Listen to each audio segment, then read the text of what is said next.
pires années de ses mandats, quand il préparait la guerre contre l'Irak, M. Trump, comme M. Bush, a menti à la télévision hier. Et il cherche manifestement un prétexte pour la guerre. L'intérêt de la France, monsieur, est de ne pas suivre les partisans de la guerre. M. Trump, ni M. Netanyahou, ni les gardiens de la révolution en Iran, il faut la paix.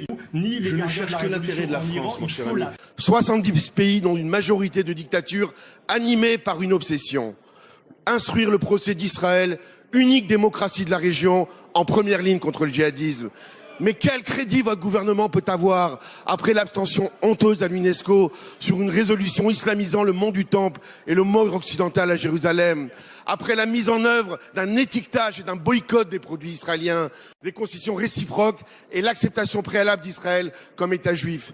Monsieur le ministre, quelles que soient les concessions, jamais un juif ne sera un colon à Jérusalem, jamais un juif ne sera un colon en Judée, jamais.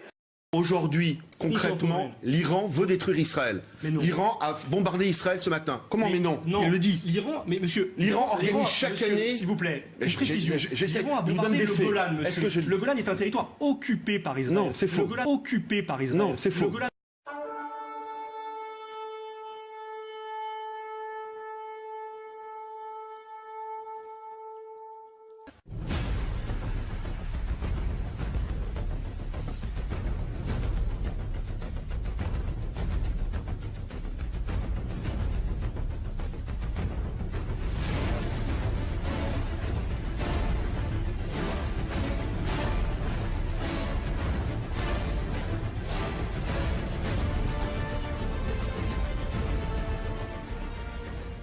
N'est pas une région israélienne, c'est un territoire syrien, monsieur. Soyez précis, car ici, il s'agit de l'être si nous voulons...